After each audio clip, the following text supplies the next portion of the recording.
TikToker বললেই এটা আবার খুব নেগেটিভ সেন্সে নেওয়ার সুযোগ নেই। এটা একটা সোশ্যাল মিডিয়া প্ল্যাটফর্ম। আসলে কোনো প্ল্যাটফর্মকে আমরা কিভাবে ইউজ করি, that is the question. As a content creator কি কন্টেন্ট গেল আপনার, দ্যাট ইজ দ্য কোশ্চেন। নিজের সাথে একটা নিজের বোঝাপড়া করেন যে আমি যে টিকটকে যে ভিডিওটা আপলোড দিলাম এটা আমার আখিরাতে কতটুকু কাজে লাগবে। এই টিকটকের কন্টেন্টগুলো নিয়ে আপনি কিয়ামতের দিন দাঁড়াবেন। কি টিকটক বানালাম, কি ইউটিউব বানালাম, কি কমেন্টস করলাম, কি বক্তব্য দিলাম, কাদের সাথে মিশলাম, আমার অ্যাক্টিভিটি কি ছিল, আল্লাহর সুপ্রিম কোর্টের কাঠগড়ায় পাই টু পাই কিন্তু হিসাব দিতে হবে। প্রোগ্রাম নিয়ে আমাকে অনেকে নক করেছিল, আমাকে অনেকে জিজ্ঞেস করছে যে হুজুর আসলে কি 30 তারিখে আপনার একটা প্রোগ্রাম আছে এখানে? আমি বললাম হ্যাঁ আছে। তো আমাকে বলতেছে হুজুর এটা তো টিকটকারদের প্রোগ্রাম। তো আমি বলছি ভালো হয়েছে তো, তাইলে টিকটকার ভাইদের সাথে একটা সোশ্যাল গ্যাদারিং হবে, এটা তো আরো ভালো। সবার জন্য আমাদের বার্তা পৌঁছানো দরকার। টিকটকার ভাই বলেন, ইউটিউবার বলেন, সাংবাদিক বলেন, তারপর ব্যবসায়ী বলেন, রাজনীতিবিদ বলেন, সবার প্রতি আমাদের জন্য আমাদের পক্ষ থেকে বার্তা আছে না নেই? আমাদের কাজই হচ্ছে বার্তা দেয়া, বার্তা পৌঁছানো। তো টিকটকার বললেই এটা আবার খুব নেগেটিভ সেন্সে নেওয়ার সুযোগ নেই। এটা একটা সোশ্যাল মিডিয়া প্ল্যাটফর্ম। আসলে কোনো প্ল্যাটফর্মকে আমরা কিভাবে ইউজ করি, দ্যাট ইজ দ্য কোশ্চেন। যেমন ধরুন যে ছুরি, নাইফ, যেটা ছুরি, এই একই ছুরি দিয়ে একজন ডাক্তার মানুষের পেট কেটে অপারেশন করে মানুষকে বাঁচায়, আবার একই ছুরি দিয়ে ডাকাত মানুষকে হত্যা করে, ঠিক কিনা? একই ছুরি ইউজ করে ডাকাত মানুষ মারে, একই ছুরি ইউজ করে ডাক্তার পেট কেটে অপারেশন করে মানুষ বাঁচায়। সো ছুরির কোনো দোষ নাই, দোষ হচ্ছে এই ছুরির ইউজার যিনি ব্যবহার করছে। এরকম সব কিছুর ক্ষেত্রে একটা পিস্তল, যারা ডাকাত গুন্ডা বদমাশ এই পিস্তল দিয়ে মানুষ মারে, সন্ত্রাসী করে, আবার এই পিস্তল দিয়ে আইন শৃঙ্খলা বাহিনীর লোকেরা তারা মানুষের নিরাপত্তা নিশ্চিত করে। সো এই যে আর্মস, এই পিস্তল, এই ছুরি, এটার কোনো দোষ নেই, এটার কোনো হাত পাও নেই। তো এটা আমরা আসলে কিভাবে ইউজ করি, এইটা হচ্ছে কোশ্চেন। সো আমরা টিকটক কিভাবে ইউজ করি, দ্যাট ইজ দ্য কোশ্চেন। এবং বিশ্বাসীদের একটা গুণাবলী হচ্ছে ওয়াল্লাযীনা হুম আনিল লাগবি মুরিদুন। বিশ্বাসীরা তারা সবসময় অনর্থক কাজ থেকে বিরত থাকে। সবসময় যে জিনিসে মানুষের কল্যাণ, যে জিনিসে মানুষের উপকার, যে জিনিসে আমার দুনিয়ায় কল্যাণ, যে জিনিসে আমার আখিরাতে কল্যাণ, বিশ্বাসীরা শুধু ওইটাই করে। লাভ আছে যেখানে, বিশ্বাসী আছে সেখানে। তো শুধু দুনিয়ার লাভ থাকলেই চলবে না, আখিরাতে লাভ আছে কিনা সেটাও খুঁজতে হবে। সো প্রত্যেকটা জিনিসের একটা পজিটিভ নেগেটিভ দিক থাকে। আমরা যদি সোশ্যাল মিডিয়া প্ল্যাটফর্মসগুলো ইউজ করি, বা ধরুন যে টিকটক ইউজ করি, আমার কোনো টিকটক আইডি নাই, আবার টিকটকের ইস্যুটা রেজ করে আমি যেটা বোঝাতে চাচ্ছি যে সোশ্যাল মিডিয়া প্ল্যাটফর্মের আসলে কোনো দোষ নেই, দোষ হচ্ছে ইউজারের। প্রত্যেকটা জিনিসের একটা পজিটিভ দিক থাকে, একটা নেগেটিভ দিক থাকে।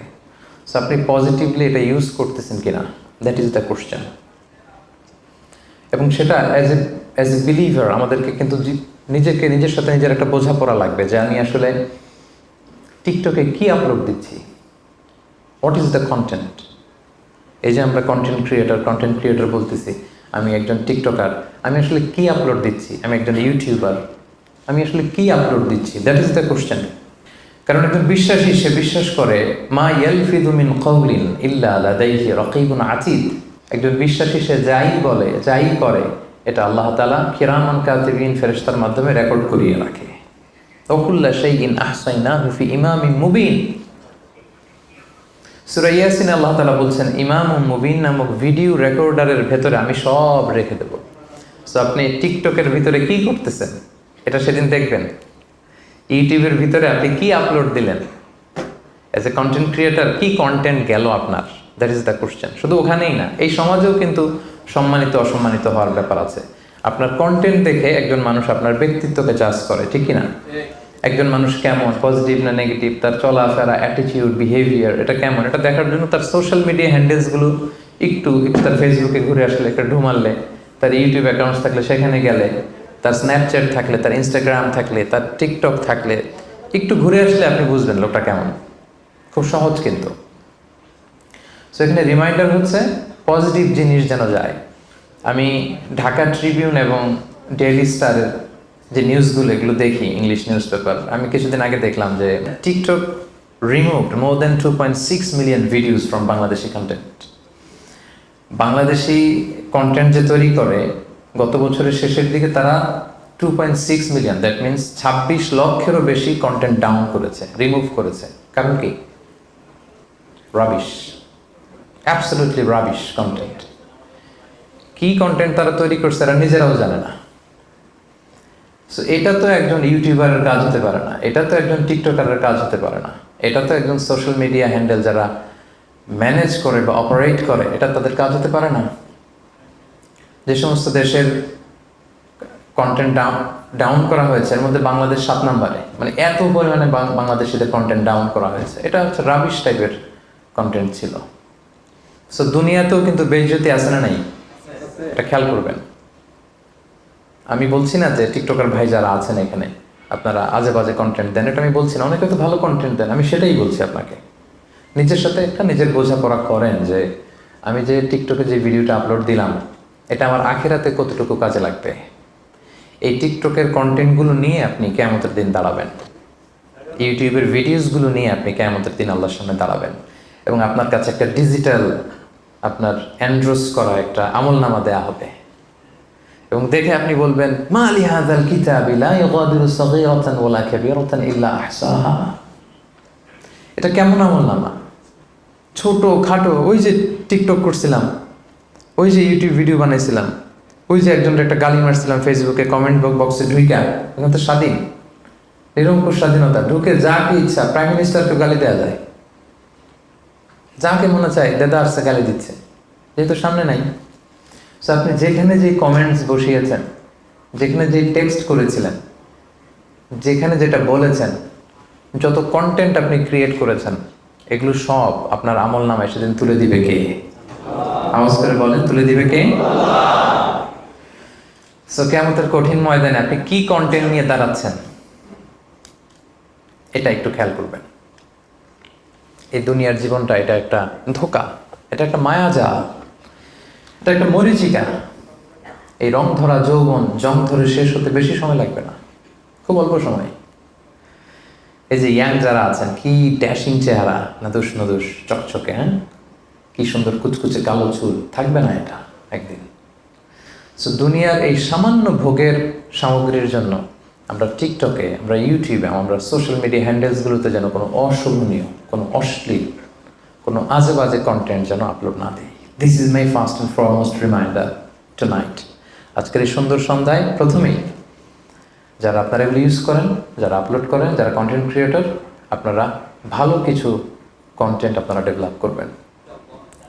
আপনারা এন্টারটেইনমেন্ট করতে চান, okay fine, good and fine, হালাল এন্টারটেইনমেন্ট আপনি আপলোড করবেন।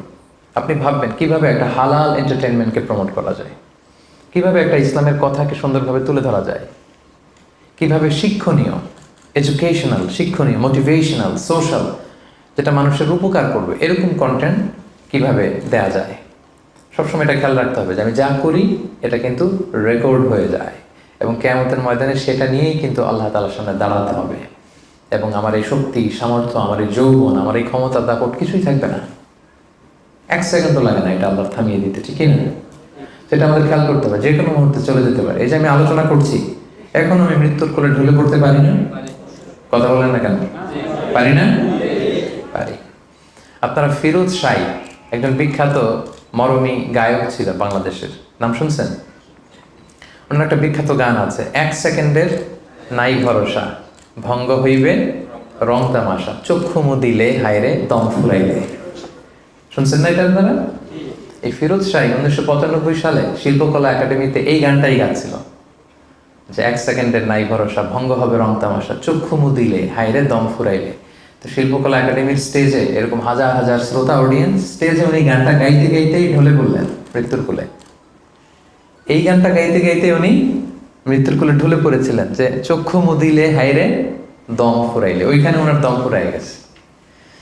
সো কে কখন আমরা চলে যাব সম্মানিত ভাইয়ের, আমরা এটা জানি না, এবং সেটা হচ্ছে ধ্রুব সত্য যে আল্লাহর সুপ্রিম কোর্টের কাঠগড়ায় আমাদেরকে দাঁড়াতে হবে। কি টিকটক বানালাম, কি ইউটিউব বানালাম, কি কমেন্টস করলাম, কি বক্তব্য দিলাম, কাদের সাথে মিশলাম, আমার অ্যাক্টিভিটি কি ছিল, আল্লাহর সুপ্রিম কোর্টের কাঠগড়ায় পাই টু পাই কিন্তু হিসাব দিতে হবে।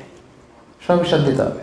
সো আমার প্রথম রিমাইন্ডার হচ্ছে আমরা যেন কল্যাণের পথে থাকি। আমরা যারা সোশ্যাল মিডিয়া হ্যান্ডেলস ইউজ করি আমরা যেন প্রপারলি এটা ইউজ করি, শিক্ষণীয়, শোভনীয়, মার্জিত, ভদ্র এরকম কন্টেন্ট যাতে আমরা ইউজ করি। পারা যাবে তো ইনশাআল্লাহ? কে কে টিকটক ইউজ করেন করেন না আমি আর হাত তোলালাম না, আমরা অনেকেই করি না, that's up to you, it's not my business. But এই রিমাইন্ডারটা দেওয়া এটা আমার রেসপন্সিবিলিটির মধ্যে পড়ে, এই জন্য এই বার্তাটা দিলাম। সম্মানিত ভাই, আজকেই একটু নিজের সাথে বোঝাপড়া করেন যে আমার কি কন্টেন্টগুলো কেমন, শিক্ষণীয়, শোভনীয়, শ্লীল, ভালো, মার্জিত, ভদ্র যদি হয় ফাইন। আর যদি এরকম কন্টেন্ট আমাদের না থাকে সোশ্যাল মিডিয়া হ্যান্ডেলসগুলোতে, একটু যেন নিজের সাথে বোঝাপড়া করি, একটু বোঝাপড়া কর নিজের কাজের জন্য যেন আমরা আল্লাহর কাছে লজ্জিত হই। আমরা সবাই পাপী, কুল্লুকুম খাত্তাউন ওয়া খায়রুল খাত্তাইনা আত-তাওয়াবুন, সবাই পাপী। আর পাপীদের মধ্যে সবচেয়ে ভালো পাপী যে পাপ করার পরেই কি করে? তওবা করে। চোখের পানি ছেড়ে যেন আমরা আমাদের পাপের জন্য ক্ষমা চাই। এবং চোখের পানি এটা এত পাওয়ারফুল, আপনি যখন চোখের পানি ছেড়ে আল্লাহর কাছে ক্ষমা চাইবেন, আপনার চোখের পানি চোখবে, নাকের ডগাবে, নিচে নামার আগেই আল্লাহ আপনার জীবনের সব গুনাহ মাফ করে দিবে।